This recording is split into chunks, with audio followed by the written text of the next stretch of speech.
explorers, pioneers. You said science is about meeting... Цяга да даследавання ў нас у крыві. Гэта тое, што прымушае нас ісці наперад. Гэтыя словы з фільму «Інтэрстэлар» дакладна апісваюць сутнасць чалавечай натуры. Людзі заўсёды спрабуюць разумець навакольны свет і адкрываць новае. Кожны з нас можа стаць даследчыкам і дапамагчы навуцы. Адкрыю сабе вучонага. Deal? Deal. Добрый дзень, шаноўныя слухачы. Вітаем вас зноў у праграме, дзе размаўляем пра грамадзянскую навуку, пра складаныя рэчы простай мовай.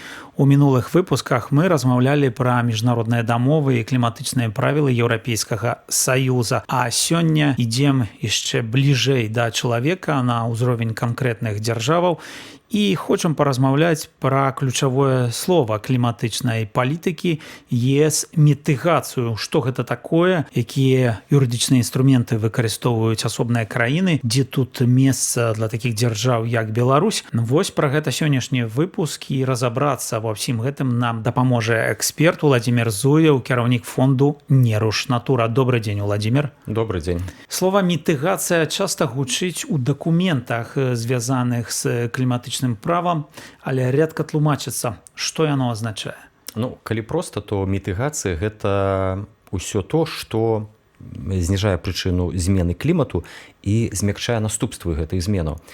Перш за ўсё, гэта скарачэнне выкідаў і парніковых газаў і ўзмацненне іх паглынання натуральнымі экасістэмамі, лясамі, глебамі, балотамі. А чаму важна пра гэта гаварыць цяпер? Таму што паводле даследаванняў міжнароднай групы экспертаў па зменам клімату, калі мы хочам утрымаць рост пацяплення, рост тэмпературы на нашай планеце ў межах 1,5 градусаў, то есть гэта тая норма, якая можа гаварыць яшчэ пра захаванне нейкай устойлівасці жыцця людзей, то выкіды трэба скарачаць вельмі хутка і сістэмна. І тут без права нічога не працуе, таму што добраахвотных абяцанняў недастаткова. А ці мітыгацыя звязана таксама з так званым энергетычным пераходам?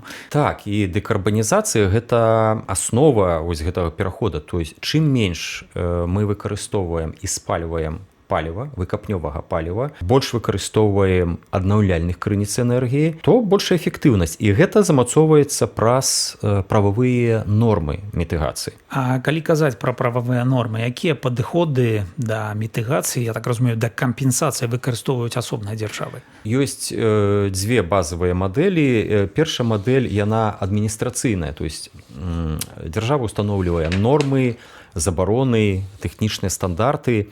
І, напрыклад, забарона пэўных відаў паліва, напрыклад, таго ж самага вугалю, торфу, або абавязковыя экалагічныя патрабаванні да тых ці іншых тэхналогій, якія выкарыстоўваюцца ў прамысловасці. А другая? А другая эканамічная. Тут ідэя простая. Зрабіць выкіды дарагімі. Гэта робіцца праз вугляродныя падаткі, праз сістэмы гандлю квотамі. І такія механізмы выкарыстоўваюцца не толькі ў Еўрапейскім Саюзе, а, напрыклад, у тым жа самым Кітаі, у Канадзе, у Злучаных Штатах Амерыкі. А чаму гэта важна для такіх краін, як Беларусь? Таму што рана ці позна Беларусь таксама павінна выбраць жорсткія забароны або эканамічныя стымулы, каб прадукцыя беларускіх прадпрыемстваў была канкурэнцыйнай здольнай і ў Еўрапейскім Саюзе, і на іншых міжнародных рынках. Без гэтага дэкарбанізацыя проста застаецца на ўзроўні лозунгаў, тэксту, нейкіх праграмах, стратэгіях і так далей. Але перад тым, як уводзіць падаткі, квоты, патрэбныя нейкія дакументы, планы? Так, гэта звычайна дакументы дзяржаўнага планавання, гэта стратэгіі нізкавугляроднага развіцця, гэта кліматычныя планы асобных сфер, эканомікі, пэўных галін прамысловасці, сельскай ці лясной гаспадаркі. І, канешне, гэта распрацаваны доўгатэрміновы сцэнарый для той ці іншай тэрыторыі. І іх з'яўленне, яно напрамую звязана з прынятым парыжскім пагадненнем аб клімаце. І менавіта тут узнікае мэта net-zero. Так, і многія краіны замацавалі гэтую мэту, то есть вуглеродную нейтральнасць да 2050, максімум да 2060 года. Гэта значыць, выкіды мінімізуюцца, а астатнія кампенсуецца паглынаннем вось гэтымі натуральнымі або адноўленымі экасістэмамі. Ну а што тады вось калі мы ўжо згадвалі Беларусь, што робіцца ў Беларусі? Ну, у Беларусі ёсць асобныя дакументы і элементы кліматычнай палітыкі, але пакуль няма вось гэтай комплекснай стратэгіі net-zero і няма юрыдычных абавязковых мэт дасягнуць вось гэтай вуглероднай нейтральнасці. А працэсы мітыгацыі яны развіваюцца фрагментарна або на ўзроўні асобных гарадоў, або на ўзроўні нават асобных прадпрыемстваў. То есть у параўнанні з Еўрапейскім Саюзам ці нават тым же самым Кітаем, які ўсё актыўней і актыўней праводзіць сваю кліматычную палітыку, Беларусь знаходзіцца на пачатковым этапе. І ў выніку працэсы мітыгацыі яны развіваюцца фрагментарна і без агульнай логікі і без выніка на нацыянальным узроўні. Можа, это не так і кепска. Это ўсё ж яшчэ пакуль новая справа. І вось, можа, беларусы проста вырашылі пачакаць і потым, калі ўжо будзе больш зразумела. Праблема ў тым, што чаканне гэта рашэнне, якое мае наступствы. Калі ўнутры краіны няма выразных правілаў, яны прыходзяць звонку. Для Беларусі гэта азначае рост знешніх патрабаванняў да тавараў, якія экспартуюцца ў Еўрапейскі Саюз ці ў іншыя краіны, складанасці з доступам да рынку, ну і страту канкурэнцыяздольнасці. Так вы лічыце, што гэтая адсутнасць стратэгіі робіць Беларусь больш уразлівай? Так, і без мэты net-zero дзяржава, яна дзейнічае рэактыўна. То есть яна не плануе, а пастаянна даганяе іншыя краіны, іншыя сферы.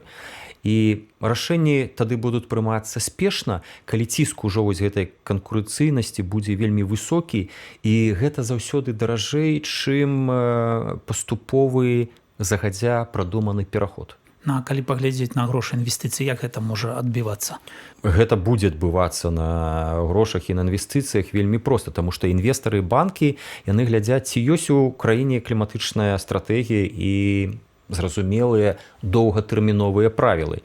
Калі іх няма, то Беларусь будзе выглядаць проста як зона падвышаных рызык, і ў выніку доступ беларускіх прадпрыемстваў да гэтых зялёных фінансаў ён будзе абмежаваны, а кошт капіталу ён все-таки расце. Ну, але Беларусі, напрыклад, кажуць так, што эканоміка гэта галоўная, а вось клімат гэта рэч другасная, якая можа прачакаць. Но тут гэта не працуе, наадварот нават працуе, таму што без прававога планавання вось гэтай дэкарбанізацыі эканомікі усе сферы будуць трапляць у пастку. То есть змены ўсё роўна прыйдуць, але раптоўна без нейкіх механізмаў кампенсацыі.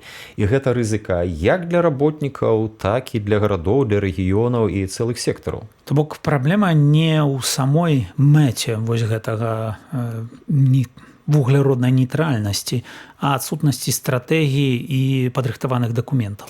Так, і мэта вось гэтага net-zero гэта не проста пра некія там абстрактныя лічбы пра клімат у 2050 годзе. Гэта пра то, ці будзе вось гэты пераход, гэтая трансфармацыя кіраваным, паступовым і самае галоўнае справядлівым для людзей. Ці ж краіна проста сутыкнецца жорсткімі зменамі без падрыхтоўкі. Владзімир, калі перайсці зноў ці вярнуцца зноў да вось гэтага кампенсацыі ці мітыгацыі, то якімі інструментамі карыстаюцца краіны, каб цяпер гэта рабіць? Перш за ўсё, можна вылучыць нават 3 групы вось гэтых механізмаў мітыгацыі. Першае гэта эканамічнае. Сюды адносіцца вось гэты вуглеродны падатак і сістэма гандлю квотамі. То есть калі прадпрыемства укараняе новыя нізкавуглеродныя або безвуглеродныя тэхналогіі, значыць, яно будзе менш плаціць гэтых падаткаў. І такія вось вуглеродныя падаткі, яны даюць сігнал рынку. Выкіды – гэта ваш выдатак, які зніжае ваш прыбытак. А другі механізм?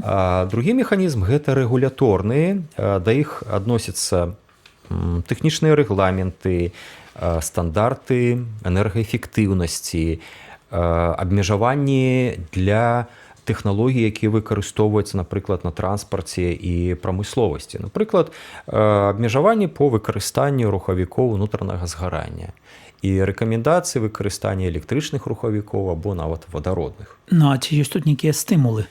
Канешне, па-першае, гэта падатковыя льготы для аднаўляльных крыніц энергіі, гэта субсідыі на трансфармацыю, напрыклад, на перавод на электратранспарт или на транспарт без рухавікоў унутранага спальвання, і падтрымка энергаэфектыўнасці як у прамысловым, так і, напрыклад, у жылым сектары. І гэтыя меры, яны вельмі важныя на пачатковым этапе трансфармацыі. Ну то тады, калі мы уже так часта згадвалі Беларусь, то вось ці ёсць канкрэтныя механізмы ў Беларусі ўжо? Хай і сабе і фрагментарныя, так як вы казалі. Ёсць, але ў Беларусі на цяперашні час яны там пераважаюць адміністрацыйныя меры і такія дзяржаўныя праграмы энергаэфектыўнасці. А вось эканамічныя інструменты і стымулюючыя інструменты, яны пакуль што развіты слаба. А ёсць яшчэ такі момант, што каб гэта сістэма працавала, напэўна, патрэбны маніторынг, кантроль, некая справаздачнасць. Як гэта выглядае? Так, у сістэме еўрапейскага права і кліматычнага права, дарэчы, якое вельмі добра выкладзена ў адзінай на прасторах постсавецкіх і Еўрапейскім Саюзе кнігі Алены Лаеўскай пра асновы кліматычнага права, якраз гэта і расказваецца, таму што вось гэтыя ўсе механізмы маніторынгу і справаздачнасці, яны патрэбны для таго, каб разумець, хто колькі выкідвае і ці працуюць тыя ці іншыя механізмы, дзе ёсць праблема. І краіны, якія уводзяць гэтыя нормы кліматычнага права, яны уводзяць, па сутнасці, сістэму маніторынга, справаздачнасці і верыфікацыі. А бізнес? Як тут удзельнічае? Так, кампаніі ўсё часцей павінны раскрываць, па-першае, кліматычныя рызыкі, яны лічаць вугляродны след сваёй прадукцыі і распрацоўваюць планы дэкарбанізацыі. І гэта спрыяе таму, што шмат які бізнес-структуры, яны становяцца менавіта вось у гэты час трансфармацыі вельмі устойлівымі і паказваюць прыклад для іншых. У Беларусі гэта пакуль што добраахвотная практыка, але ціск знешніх рынкаў расце. І я магу нават так дадаць, што, напрыклад, многія прадпрыемствы Беларусі зараз працуюць на расійскі рынок і рынок еўраазіяцкай эканамічнай супольнасці. Так вось, у Расіі вось гэтыя нормы кліматычныя таксама пачынаюць укараняцца, таму што яна глядзіць на міжнародны рынок таксама. Так што Беларусь вымушана будзе разбірацца з гэтымі сістэмамі. А ёсць яшчэ такі панятак, як вугляродныя крэдыты. Што гэта такое? Існуе добраахвотны вугляродны рынок, то есть кампаніі могуць кампенсаваць выкіды праз інвестыцыі ў экалагічныя праекты. Напрыклад, у праекты па аднаўленню лясных масіваў, або па аднаўленню балот, або ў нейкія экалагічныя адукацыйныя ініцыятывы. А вы бачылі такія прыклады на практыцы рэалізацыі? Канешне, так. І тут, таму што гэтая ўся дзейнасць, яна здзяйсняецца праз празрыстасць і якасць правіл. Па крайней меры, я бачыў гэта ў Польшы, калі нафтагазавы канцэрн «Арлен», ён значную частку свайго прыбытка якраз укараняе такія вось ініцыятывы. Але гэта што, аднаўленне лясоў, ці гэта такі шырокі? Там вельмі шырокі пласт. Ад фінансавання ініцыятыў па забеспячэнню біоразнастайнасці да ініцыятыў па аднаўленню малых рэк, балотных масіваў. І, канешне, самае галоўнае – гэта пашырэнне плошчы зялёных насаджэнняў, як натуральных у выглядзе лясных масіваў, так і зялёных насаджэнняў у гарадах. Ці гэта іх такая, не ведаю, уласная дабрыня, ці гэта папросту яны вымушаныя рэагаваць на змены еўрапейскія? Гэта палітыка карпорацыі, якая абапіраецца на стандарты ESG, якія зараз прыняты ў Еўропе, Environmental Social Governance, якія патрабуюць, каб частка прыбытку карпорацыі, фірмы, яна шла менавіта на такія кампенсацыйныя праекты. Але як вы лічыце, скажам, ці добраахвотна бізнес гэта рабіў бы б, ці ўсё ж такі патрэбная вось гэты прымус такі рэгуляцыйны? Без канкрэтызацыі прадпрыемства я магу так сказаць, што нават беларускі бізнес удзельнічае ў такіх праграмах без абавязкаў гэта рабіць. Але ў Еўропе зараз і паступова ідзе пераход на гэтыя стандарты ESG, калі фірмы, каб атрымаць падатковыя льготы і льготныя банкаўскія крэдыты, яны вымушаны будуць гэта рабіць. Так што тут ёсць і частка добраахвотнасці, і частка юрыдычнага прымусу. Ну што ж, калі падсумоўваць, то мітыгацыя, пра якую мы сёння размаўлялі, такое складанае і незразумелае слова, гэта насамрэч кампенсацыя таго вуглевадароднага следу, тых забруджванняў, якія прамысловасць, якія чалавек нанёс для прыроды. Яна не працуе без ясных мэт, эканамічных інструментаў і прававых абавязкаў. І таксама трэба зазначыць, што піянерам тут на дадзены момант з'яўляецца Еўрапейскі Саюз, але нават такія краіны, як Беларусь, дзе, як зазначыў сёння наш суразмоўца, няма дзяржаўнай такой стратэгіі прадуманай, а ёсць асобныя крокі, асобныя дакументы, таксама ідзе ў гэтым накірунку Беларусь, таму што гэта ўсё ж такі глобальная тэндэнцыя, дзе дэкарбанізацыя робіцца непазбежнай. Дзякуй вялікі, заставайцеся з намі. Да сустрэчы. It's like we've forgotten who we are now. Explorers, pioneers. You said science is about many more. Цяга да даследавання ў нас у крыві гэта тое, што прымушае нас ісці наперад. Stars. Гэтыя словы з фільму «Інтэрстэлар» дакладна апісваюць сутнасць чалавечай натуры. Людзі заўсёды спрабуюць разумець навакольны свет і адкрываць новае. Кожны з нас можа стаць даследчыкам і дапамагчы навуцы. Адкрыю сабе вучонага. You? Deal. Hmm.